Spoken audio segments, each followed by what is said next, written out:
Louvor bom, né? Louvor gostoso. Antes de ler a palavra, agradecer pelo encontro de ontem. Ontem nós tivemos a oficina delas, primeira reunião de mulheres do ano, né? E a ideia é fazermos mais oficinas. E ontem a gente viu sobre a conexão do alimento físico e do alimento espiritual, né? E aí na segunda parte da oficina, como é que fala lá? O Masterchef lá, né? Foi ensinar uma receita, um prato para as mulheres. A receita foi enviada no grupo da igreja e depois elas degustaram um prato gostoso, né? Então foi um momento bom e nós faremos, se Deus quiser, mais oficinas, ok? Agradecer aos irmãos que estiveram envolvidos hoje com o arroz com frango, uma campanha em prol do acampamento que a gente vai ter na igreja. Todos os irmãos que trabalharam, muito obrigado, Deus abençoe. Aqueles que compraram os marmitex apoiando também, Deus abençoe a sua vida imensamente, tá? Para domingo que vem, apenas o último aviso, os demais vão ser colocados no grupo. A igreja está organizando Juntos Somos Melhores, primeiro retiro do ano.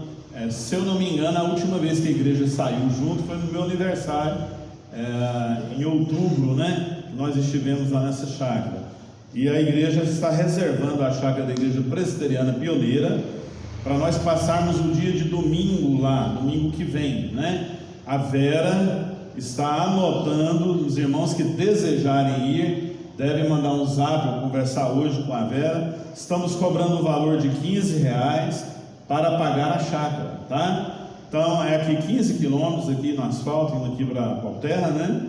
Você vai, se você quiser ir de 8 anos acima, R$15 por pessoa, e você vai levar o seu almoço ou levar o seu lanche, e também a condução para ir. Então eu quero pedir muito a atenção dos irmãos, porque nós temos irmãos que não têm carro, que não tem como ir, e aí eu queria a sua gentileza para que você pudesse, se tiver vaga no seu carro. Então a Vera precisa dessa relação de nomes pronta, para a gente saber a quantidade de pessoas, né? Que nós teremos lá. Então a escola bíblica dominical, vamos sair aqui da porta da igreja às 9 horas e retornar às 4 horas, tá? Pela manhã, de 9 horas às 11 horas, teremos um culto lá, e depois piscina, futebol, dia livre, para a gente poder nos confraternizar. Há uma parte inundada lá. O pessoal arrisca tentar pegar um peixinho, alguma coisa. Quem quiser levar uma vara, não garanto que vai pegar, mas pelo menos você vai divertir um pouco, ou passar raiva, não sei, né? Então você precisa dar o seu nome hoje, tá? Se nós tivermos bastante pessoas, a gente reduz o valor, e quem pagou 15 a gente devolve, não há problema.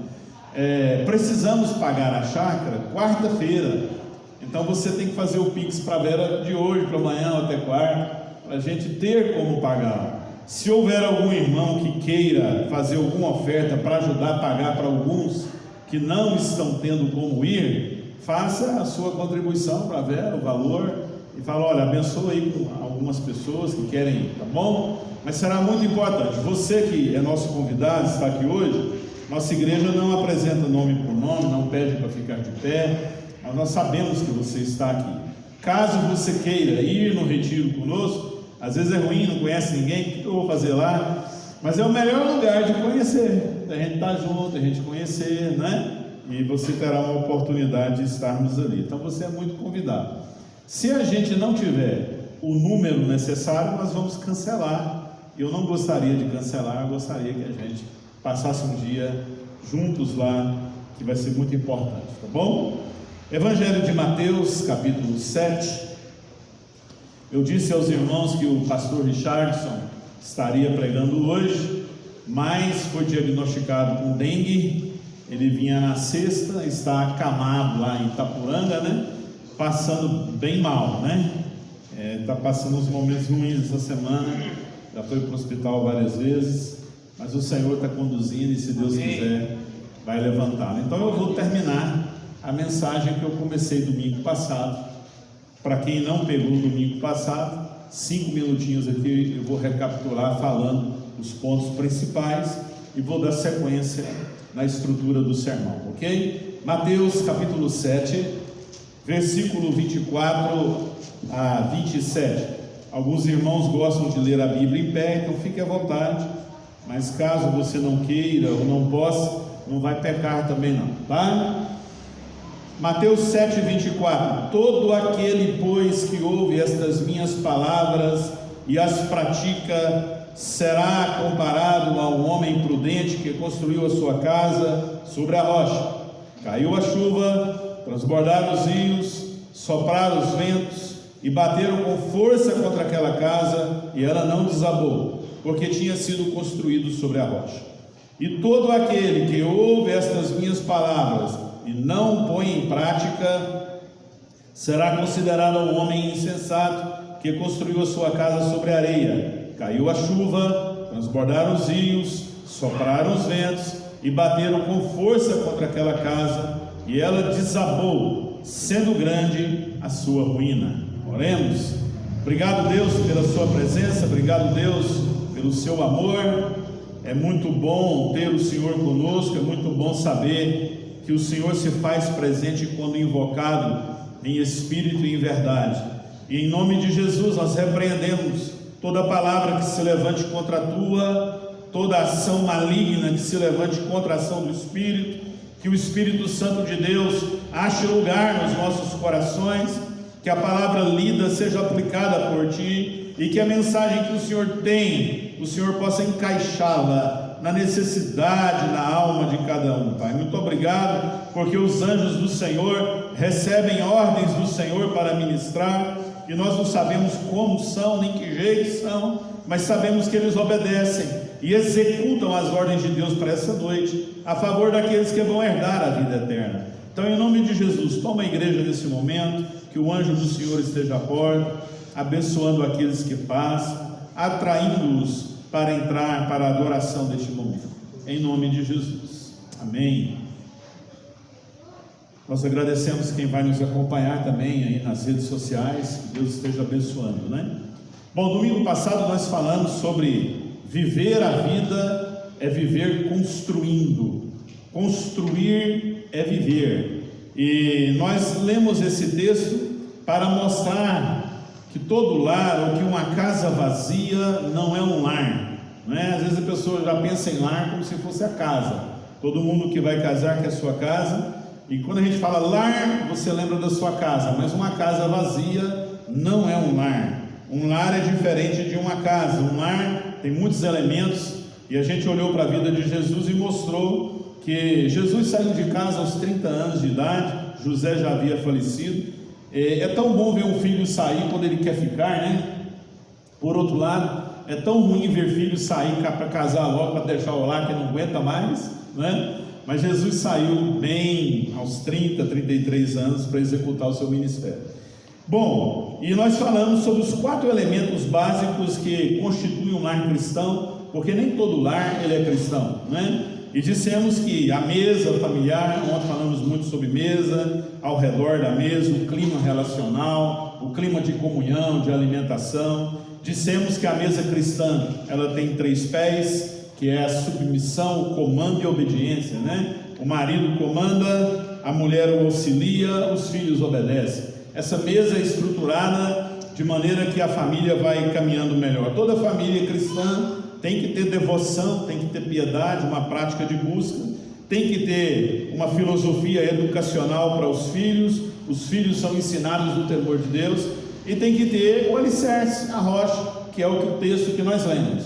E você tem uma figura muito simples, explicamos a figura na época da Bíblia, as casas da época da Bíblia, ambos os construtores construíram, a diferença entre eles foi no fundamento, ambos sofreram com o tempo, com a chuva, com a enchente, com as crises que representa, né? A casa representa a nossa vida, e a nossa vida muitas vezes é atacada por enfermidades, problemas.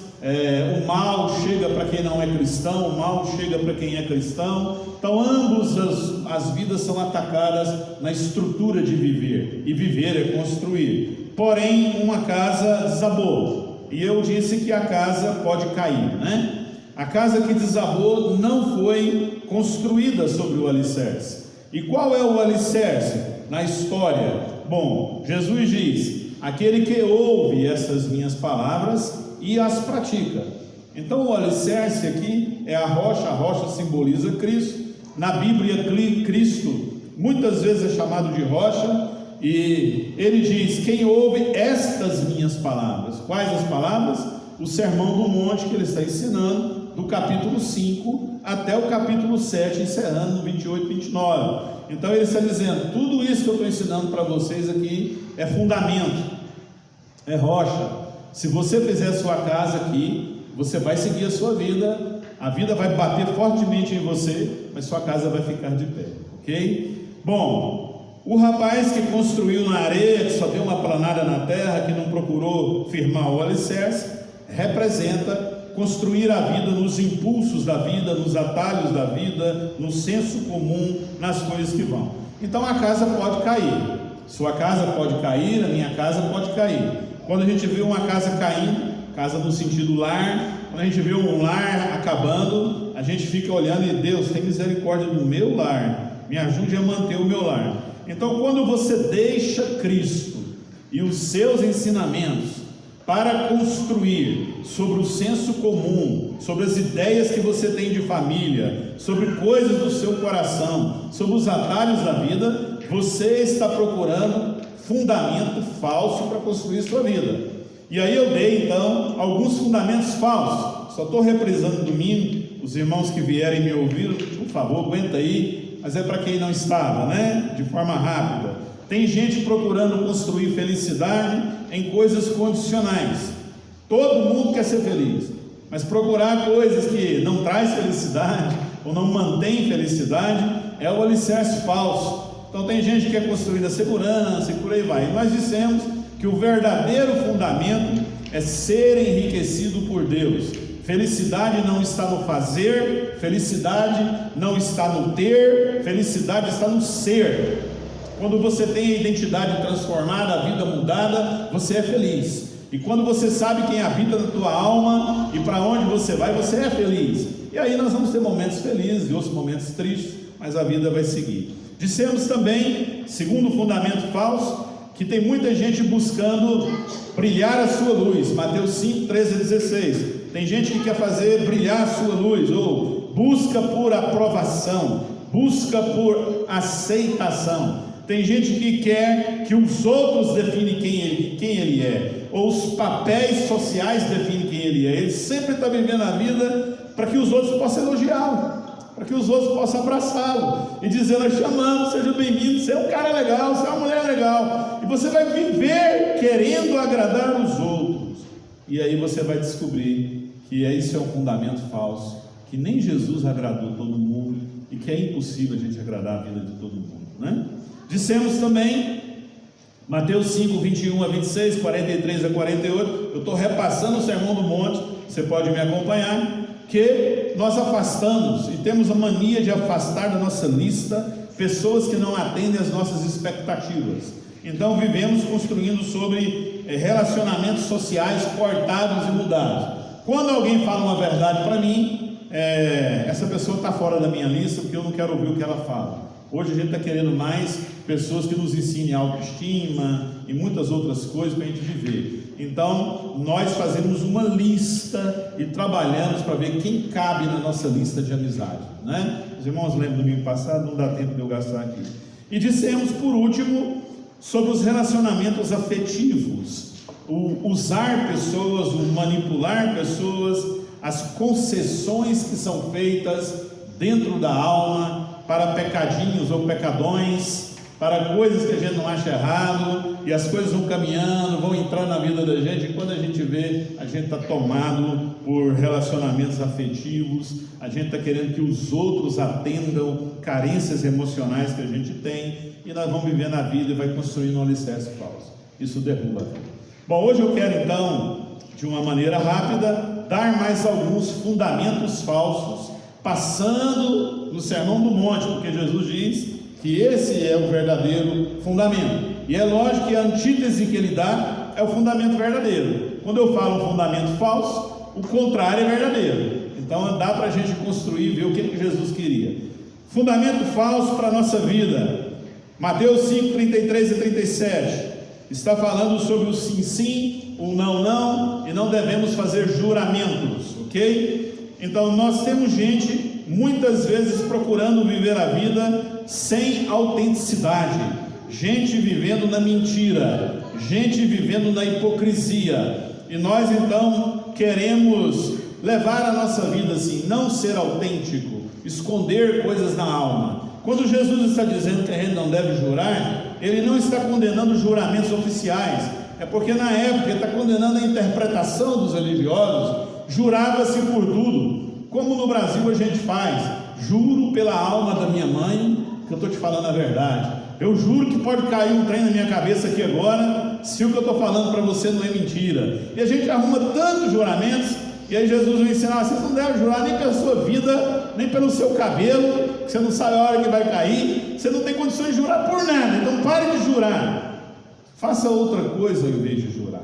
Seja a sua palavra sim, sim, não, não. O que ele está querendo ensinar? Seja tão autêntico e verdadeiro que quando você abrir a sua boca e falar alguma coisa, a pessoa vai dizer assim: não, o João falou, podemos acreditar porque o que ele fala é verdade. Aquela pessoa vive na verdade.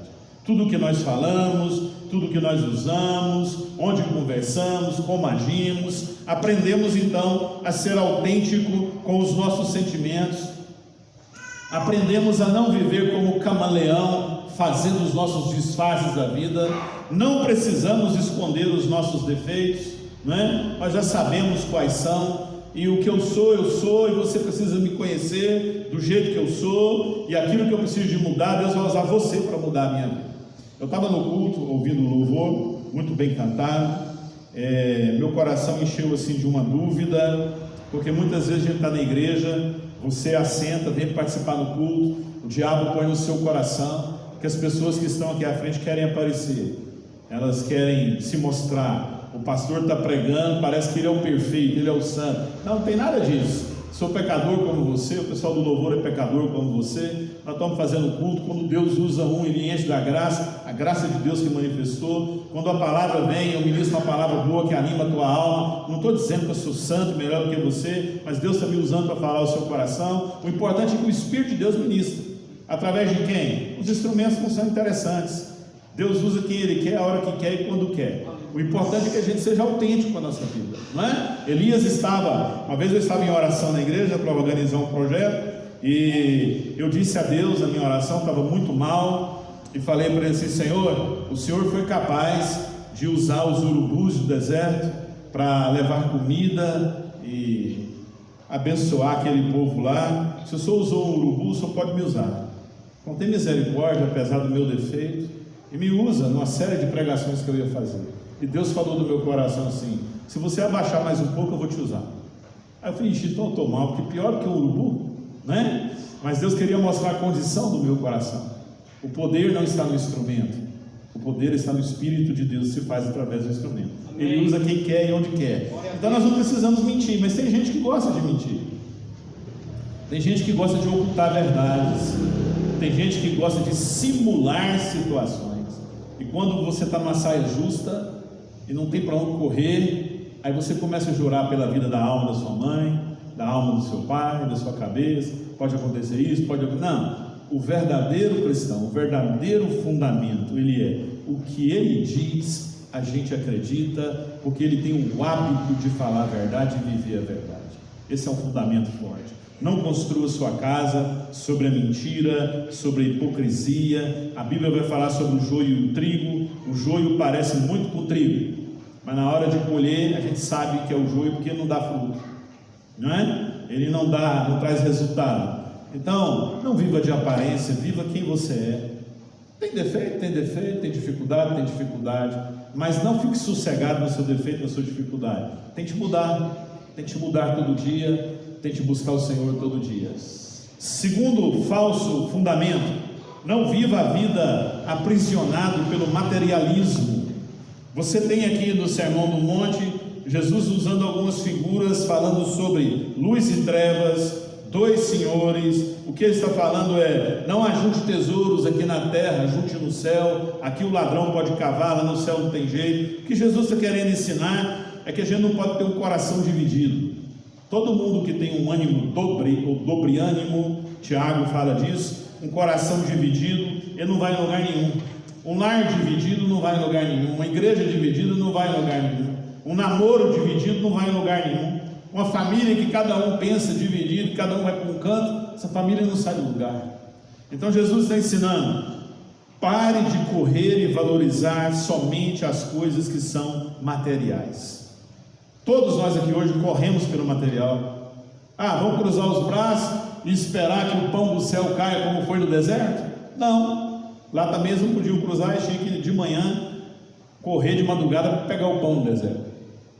Mas nós vamos trabalhar, vamos viver a vida. Mas tem gente que não valoriza as coisas espirituais. Mateus 7,6 vai falar: não dê aos porcos ou aos cachorros as pérolas. Está ensinando o quê? Tem pessoas que não apreciam a amizade cristã, não apreciam a oração, não apreciam frequentar a igreja, não apreciam ler a Bíblia, não perdem tempo com a igreja e com as coisas espirituais, porque só tem tempo para lazer e adquirir coisas financeiras. Construir a vida sobre isso é fundamento falso. A cada dia eu ouço 2 coisas: fulano morreu, o viúvo casou. É só o que eu ouço toda vez. Vem uma notícia. Porque você adquire, morre, o que você leva? Nada.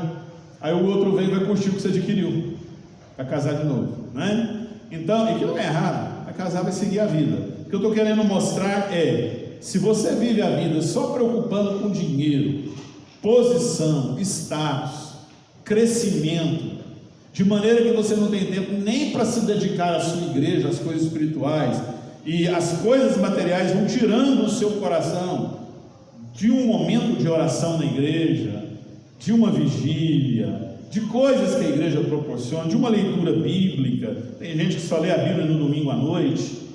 Então o seu coração vai esfriando, sua vida, a hora que vier as tempestades, o vento vai bater, não tem alicerce, vai cair, porque o alicerce é falso. O materialismo não traz uma vida sólida diante de Deus. Coisas materiais são necessárias? Sim. Temos que trabalhar? Sim. Dinheiro é bom? Sim ou não? Sim, dinheiro é bom. Queira Deus que a gente ganhe muito. Tomara que a gente ganhe e saiba usá-lo. O problema é o amor ao dinheiro, é o coração dividido. Ele está dizendo: não podeis servir a 2 senhores. Você vai aborrecer um, vai agradar o outro. Não faça amizade só aqui na terra, prepara para a amizade do céu. Você chegar lá, tem muita gente conhecida, você construiu coisas que vão pela eternidade e que a ferrugem não vai tirar. Mas tem pessoas, tem lares que constroem a sua vida assim para o filho. Pega o seu boletim de notas, filho vive pressionado porque tem que tirar a melhor nota, porque tem que ser o médico bem sucedido, o profissional bem sucedido que você não foi, que eu não fui. E aí a gente cobra tanto os nossos filhos, tanto deles, que nós não os ensinamos o temor, o amor, a oração, a piedade e o desejo de Deus. Valorizamos mais o que eles conseguem do que quem eles são. Isso está errado. Precisamos inverter as coisas, ensinar os nossos filhos a se dobrarem diante de Deus e depois comer, trabalhar para comer o pão que Deus quer dar e abrir caminhos trabalhando. Não construa a sua vida no materialismo. Terceiro fundamento falso, Mateus 6, 1 a 4, 16 e 18, Jesus vai citar 3 funções da piedade. Quais são elas? Oração, esmola e jejum. E se você for ler o texto, ele vai te ensinar aí como dar a esmola, como orar. Mas qual é o fundamento errado? Não viva a sua vida para impressionar, viva a sua vida para influenciar. Vamos repetir comigo? Não viva a sua vida para impressionar, viva a sua vida para influenciar. Tem diferença? Muita. Quero mostrar para você. Os religiosos da época de Jesus jejuavam, oravam, davam suas esmolas. Quando ia ajudar alguém, tocava até a trombeta para todo mundo ver, tirar R$100, R$200. E Jesus vai ensinar algumas coisas para eles lá, né? Mas eles queriam mostrar que eram melhores, queriam mostrar que estavam em lugares melhores, queriam dizer, os outros tinham que ver que eles eram piedosos. Bom, se você traz para a nossa época de hoje, tem muita gente querendo impressionar pelos bens que tem, pelos carros que tem, pelos lugares que vão, pelas roupas que vestem. A maioria deles estão devendo tudo financiado, mas querem impressionar, querem mostrar, não é? As mulheres querem impressionar por suas roupas que vestem, querem se vestir bem, abusam do vestir bem e querem mostrar o corpo, porque através do corpo influencia, né? Impressiona, né? Impressiona. Então, queremos pelo status, pela cultura. Tem gente que onde ele chega e quer mostrar que ele é inteligente, que ele sabe conversar, ele quer impressionar, conversa de tudo, não é porque eu tive isso, que eu tive aquilo, né? De vez em quando eu encontro pessoas assim, meia hora de conversa e já falou para mim que é formado em 3 cursos, sem eu perguntar. Sempre queremos impressionar, escondemos os defeitos da nossa casa para mostrar as qualidades. Queremos impressionar, impressionar através da roupa, impressionar através da maquiagem, impressionar através do carro, impressionar através da conversa, impressionar até na miséria. Tem gente, se alguém está contando uma miséria, um problema dele é pior, que ele passou. Ele quer impressionar, sempre está querendo impressionar as pessoas, né? Era o que os fariseus faziam, e nós devemos aprender a viver a nossa vida, influenciar. Eu quero dar um exemplo de um homem que influenciou, porque não é o ambiente, não é o lugar que faz a pessoa, não é o sistema que condiciona o seu caráter. Vamos falar comigo? Não é o sistema que condiciona o meu caráter, não é o lugar que vai dizer quem eu sou.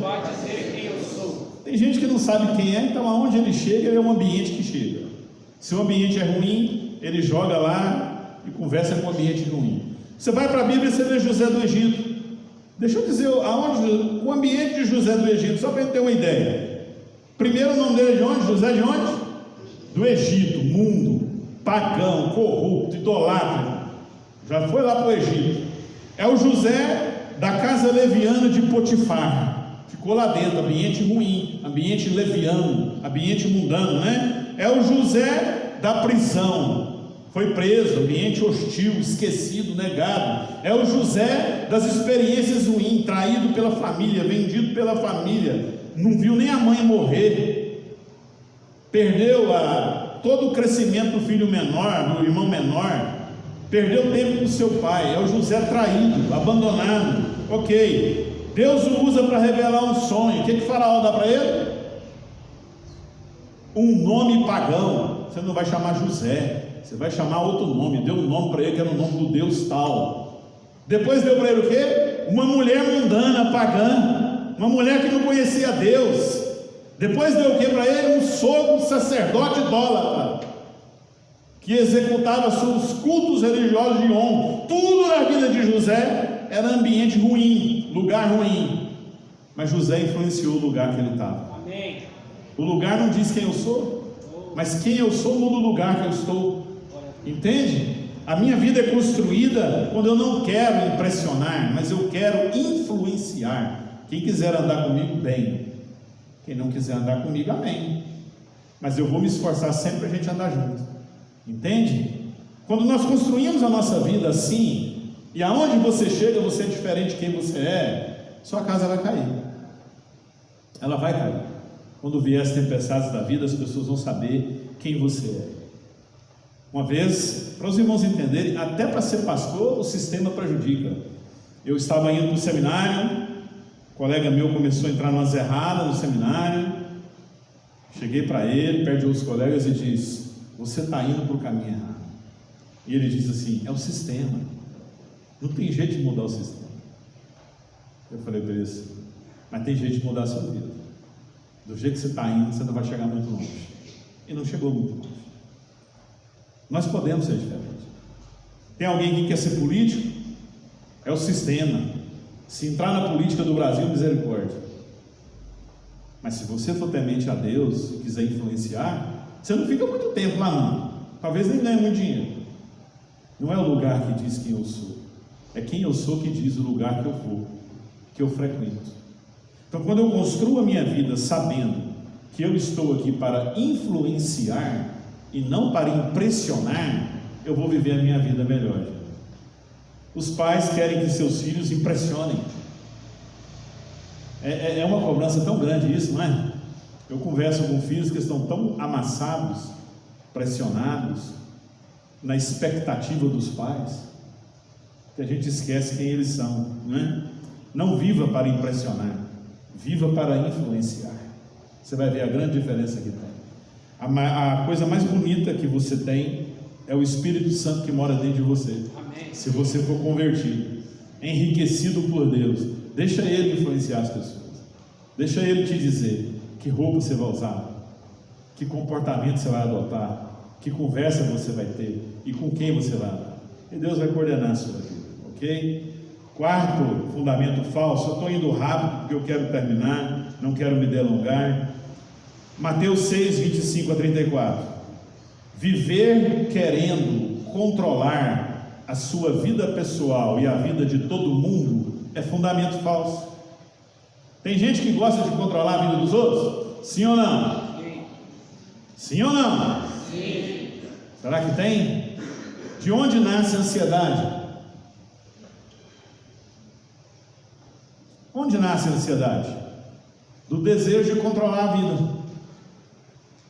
Aí a gente descobre que a gente não controla nada. E a gente descobre que as expectativas que a gente tem é difícil controlar, as preocupações da vida. Aí a ansiedade vai te levar para a síndrome do pânico, para a ansiedade generalizada, vai te levar para o toque, vai te levar para o perfeccionismo.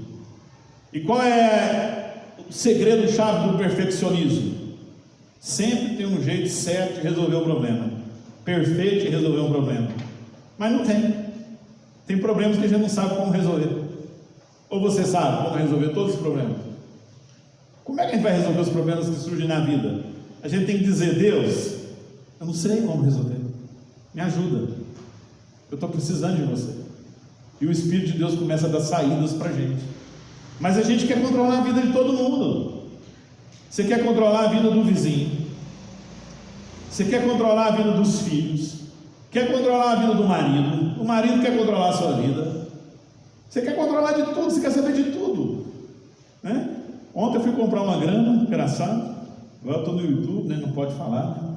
Eu fui comprar uma grama num lugar, aí uma pessoa chegou, fui ver a grama dela lá, ela olhou: o senhor está vendo a minha calçada?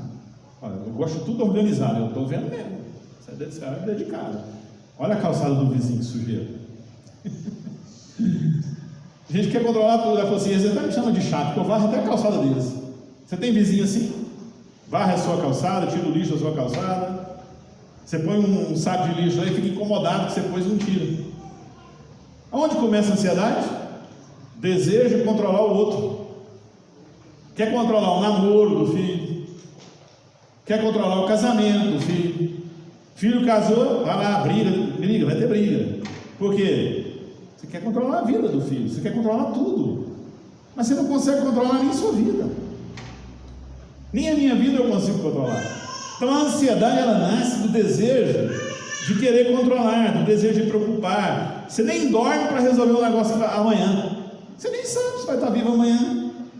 Tiago diz assim: se você for fazer alguma coisa amanhã, diga: se Deus quiser, amanhã estarei levantando para trabalhar. Não diga assim: amanhã eu vou trabalhar. Você não sabe.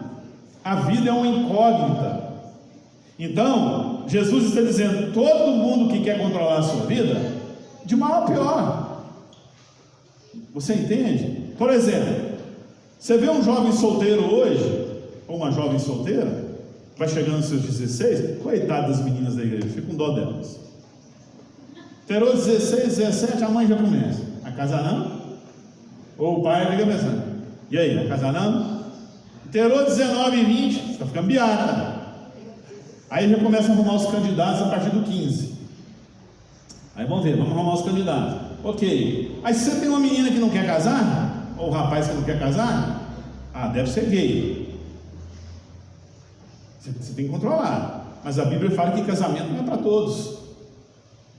Tem gente que não tem nenhum problema na área de sexualidade, nenhuma opção errada, contrária à Bíblia, não quer escolher, mas quer ficar só. Qual o problema? Qual o problema de ficar só? O mesmo problema de ficar casado. Casado traz problemas? Não, gente, casamento traz problemas? Filhos trazem problemas? Ficar solteiro traz problemas. Mesma coisa. Tá, aí casa, resolve casar. Aí 2 anos, começa lá. E aí, você vai me dar o neto, não? E aí? E o neto? Aí começa as brincadeiras. Tá trabalhando pouco, e aí? Quem é meu neto? Aí começa. É uma pressão tão grande que o casal já fica doido. Não tem que ter filho. Eu falei isso domingo passado. Não é errado, gente. Filho é bom. Mas nós temos casamentos que tem gente que não quer ter filho. E aí, qual é errado? Qual é o problema de não querer ter filho? Vai ter problema não ter filho? Vai, quem vai cuidar deles? Não sei. Tem famílias que têm filho também não sabem quem vai cuidar, porque os filhos não cuidam dos pais. Tudo tem problema na vida, gente. Não é? Mas nós queremos controlar, nós queremos dizer para os outros como é que os outros devem fazer. E aí, isso aqui? E aí, isso aqui? Cuida da tua vida. Esquece os outros e cuida da tua vida. Constrói cuidando da tua vida. Entendeu? Se você puder influenciar com o seu exemplo, aonde pedir você, um conselho, amém, use, abençoe. Eu não entro em casamento do meu filho, em relacionamento, namoro dos meus filhos. Não entro. Quiser chamar, quiser pedir opinião, vou lá e dou opinião. A vida é deles. A gente tem que aprender a respeitar o espaço do outro. E eu vou dizer uma coisa para os irmãos: toda mulher que controla a sua casa termina cansada, irritada, enfraquecida, cobrando e pondo a culpa do marido. Toda. Pode pegar que você vai ver. Então construa a sua vida sobre fundamentos. Viva uma vida em parceria, em equipe. Pare de querer controlar os outros. Tem gente que gosta de saber notícia de tudo. De tudo. Ele sabe a notícia do quarteirão inteiro. Para quê? Que isso vai ajudar você? Eu não estou dando conta de resolver nem meus problemas, vou resolver dos vizinhos. Toma conta da sua vida em nome de Jesus. E tente ajudar a sua casa. É aí que nasce a ansiedade, é aí que nascem os males. Vamos para outro.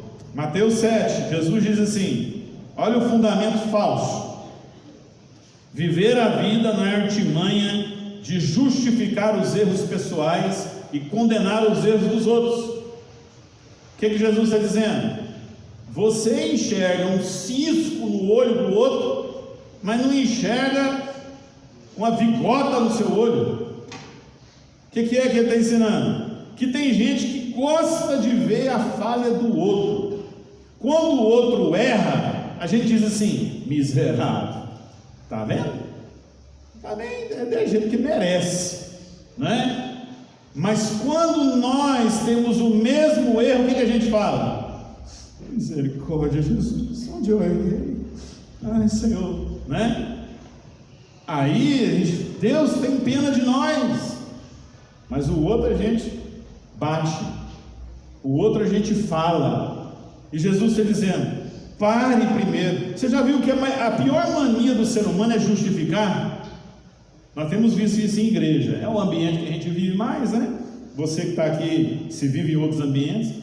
Se você vai falar para uma pessoa e mostrar algo que ela errou, aí ela diz assim, ela fala o que errou, ela fala: mas eu fiz isso aqui, pastor. Aí dá vontade de falar assim: não perguntei. Perguntei se você fez isso aí. Agora ela está conversando sobre o que você errou. Não é? Em casa é assim também, com os filhos e família? Marido e mulher? Vai falar o defeito de um e começa a falar: mas você também. Não estou perguntando, eu também, eu estou falando do seu. Então vamos parar e você fala do meu. Depois a gente conversa do seu. Nós temos uma mania de justificar, porque parece que é tão difícil falar assim: me perdoe, eu fui grosseiro com você. Eu agi de uma maneira que não devia ter agido. sentido. Você me perdoe? Não. Aí ele já, mas eu agi desse jeito com você porque você viu o que você falou para mim? Você me irritou. Sempre nós somos assim. E Jesus está dizendo: pare de supervalorizar o defeito do outro e diminuir o seu. Porque para você corrigir o outro, você tem que ver você primeiro. Onde eu estou errando? Onde eu preciso de mudar? E aí Jesus usa essa figura aí de cisco e de trava, para a gente poder entender, não é? Mas nós gostamos muito de condenar os outros. Quando uma menina se engravida na família do outro, nós dizemos, safada. Mas quando nossa filha se engravida, o que a gente fala? Ah, pastor, eu não sei o que aconteceu na minha casa. Os irmãos sabem que nós fazemos assim. Então, quando você vê o erro na vida de alguém, diga: Deus, tenha misericórdia dele, ajude ele. Ô Jesus, dá força para essa família. E aí ore para você e diga: Senhor, me livre de cair no erro que essa família caiu.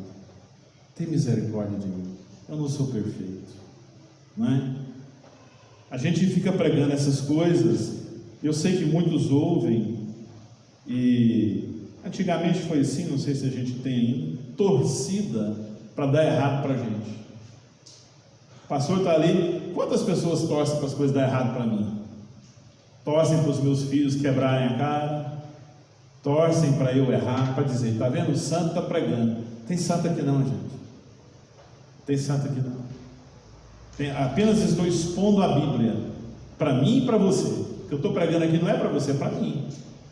Nós precisamos aprender a olhar para as pessoas com mais misericórdia e parar de jogar as pessoas no inferno. Mas estamos também precisando aprender a olhar para nós e perceber os nossos defeitos, para ter mudança na nossa vida, senão a coisa não vai funcionar. Deixa eu dar mais dois para mim poder encerrar. 7, 13 a 14, Jesus vai falar sobre o caminho estreito e o caminho largo. O que ele quer ensinar? O fundamento. Bom, o fundamento falso é: pare com a tendência de buscar caminho mais fácil de fazer as coisas. Nós gostamos de buscar caminho mais fácil? Pegar atalho? É errado pegar atalho? Estava vendo o Romário na entrevista. Ele disse assim: quando a gente é mais novo, corre o campo inteiro. Quando a gente fica mais velho, a gente já sabe os atalhos do campo, por onde chegar. E é verdade, quem joga futebol sabe. Então, dependendo do atalho, você vai evitar mais esforço e você vai ter algum sucesso. Mas o que Jesus está querendo ensinar é os atalhos da vida que você sabe que não vai te levar para lugar nenhum. Você quer evitar o sacrifício, evitar o esforço, evitar a dedicação e pegar as coisas mais fáceis que lhe vêm. Aí as coisas mais fáceis, gente, alguém já disse aqui para mim na igreja: duvide de tudo que te vem fácil.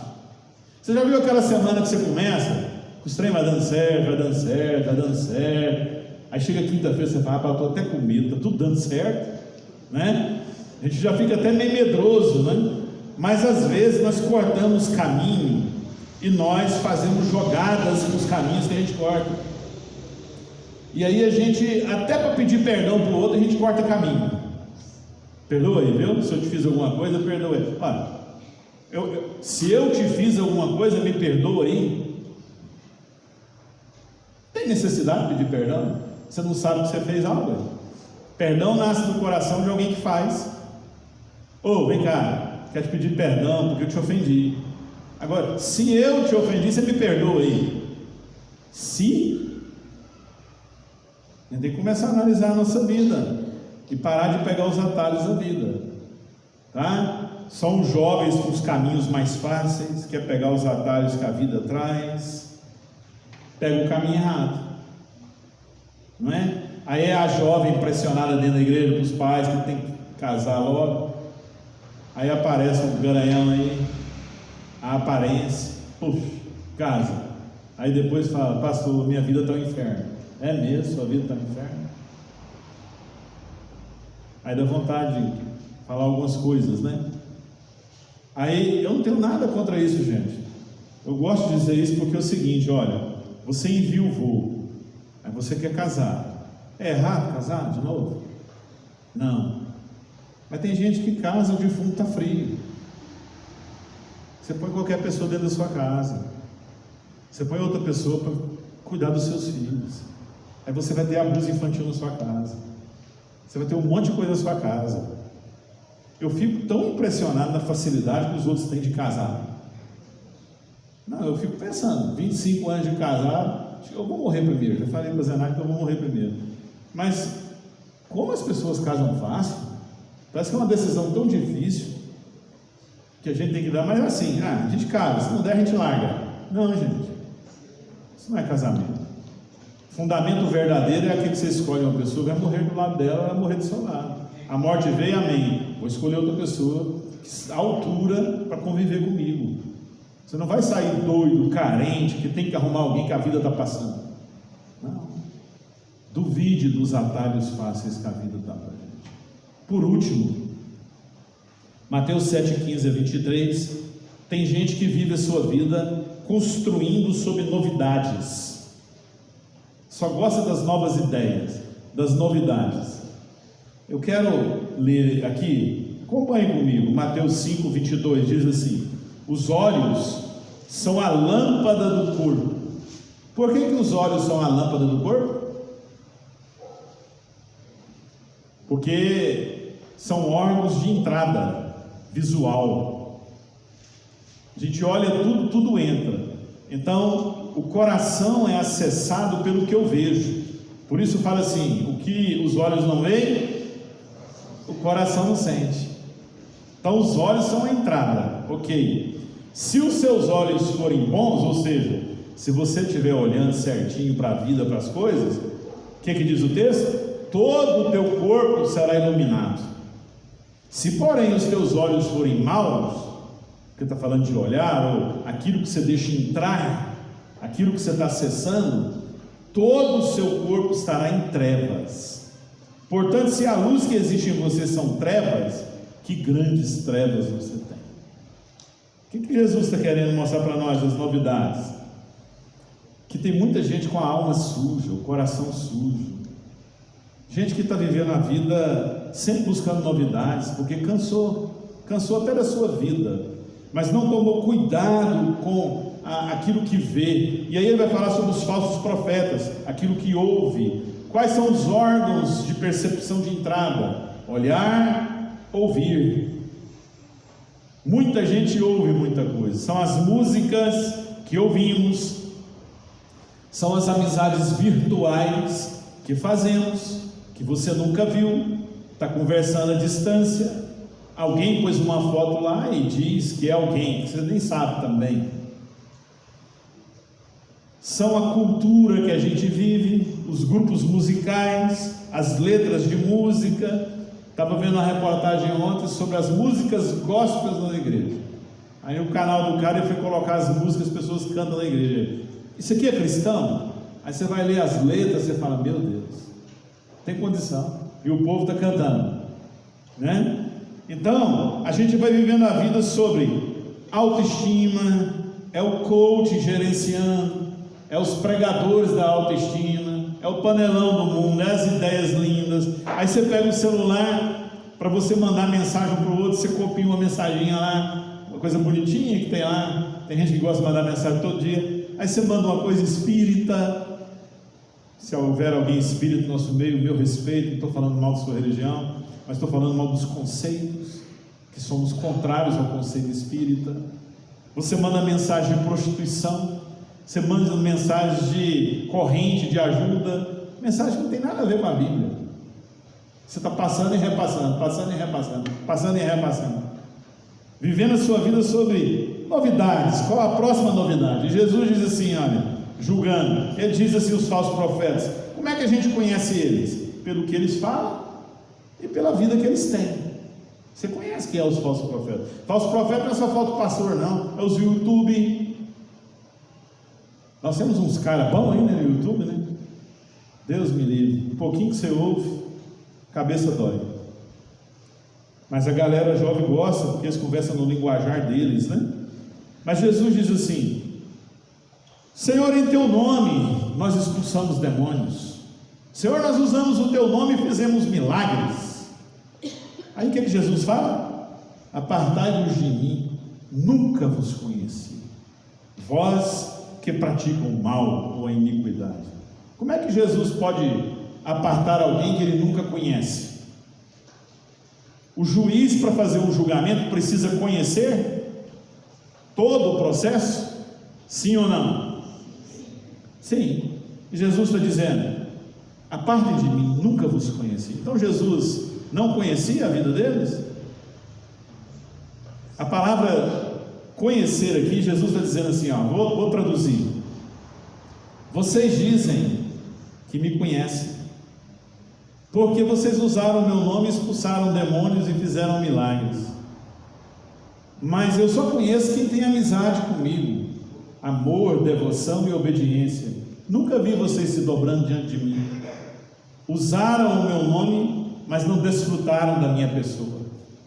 Entende? Eu já vi gente fazer milagres. Já vi cunhado contando, o Wesley estava ouvindo, cidadezinha aqui de Goiás, demônio entrou, pegou uma família, acabando com a família, ninguém tirava, nem os crentes estavam dando conta. Aí veio um bêbado lá, encharcado, caindo na rua. O que está acontecendo aí, gente? Demônio pegou. Vou lá, entrou lá e sai em nome de Jesus. O demônio saiu. Aí você vai falar, todo bêbado tira demônio? Não, ninguém tira demônio, quem tira demônio é Jesus. Mas aquele bêbado tinha temor do nome que ele usava. Ele sabia que estava desviado, mas sabia que tinha um Deus que podia libertar as pessoas.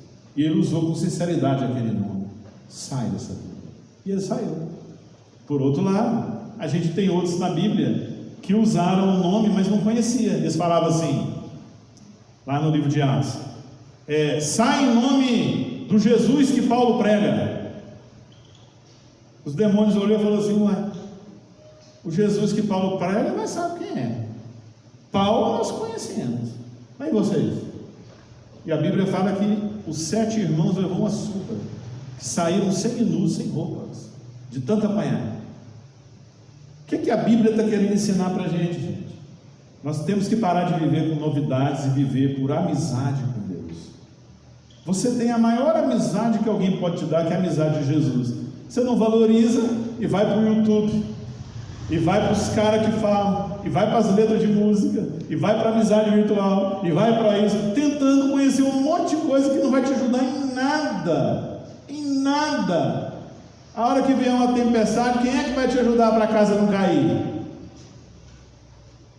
Então eu quero terminar dizendo como o texto fala. O texto paralelo de Lucas 6,48 diz assim: e o construtor sábio cavou, abriu uma profunda vala até achar a rocha para fazer o alicerce.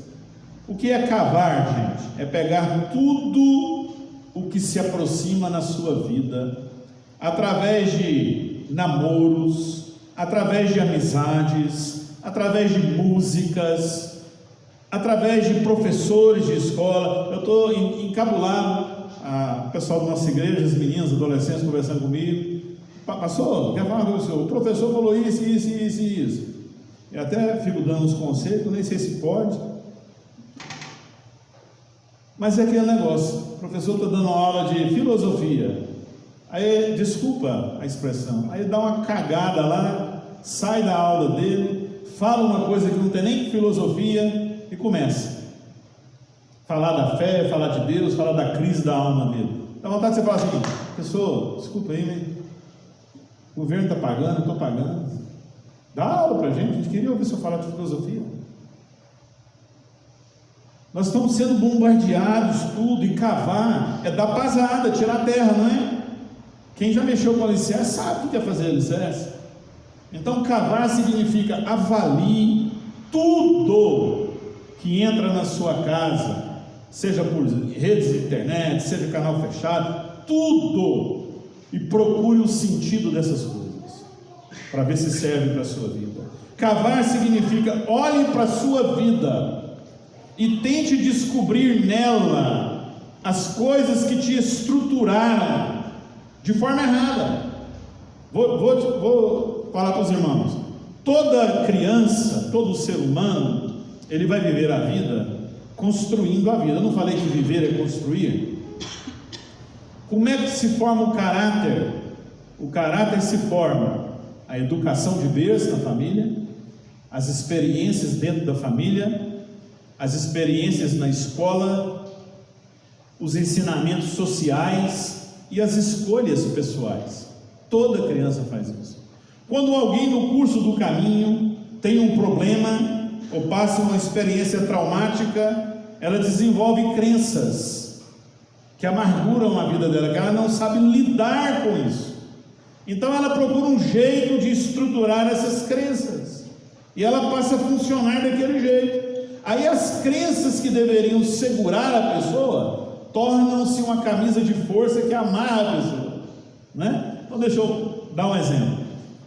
Toda criança deveria crescer num lar saudável, onde pai e mãe não gritam um com o outro, não brigam, e ensinam quando brigam como que deve ser.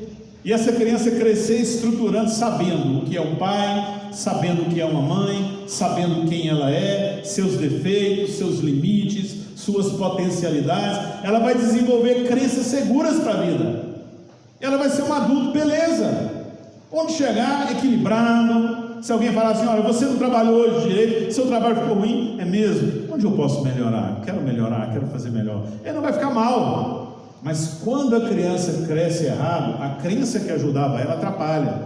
Aí fala assim, você não fez legal isso aqui. Aí sai xingando, ofendendo os outros, batendo, se rebelando. E quando tem um trauma na vida, vive a vida sendo criança ainda. É fácil você ver homens de 40, 45, vivendo como adolescente de 14. Por quê? Alguma coisa está errada. É fácil você ir no meio artístico, que só mostra o bonito, e você pegar a maioria dos casamentos se desfazendo, porque as mulheres estão arrumando os caras de 25.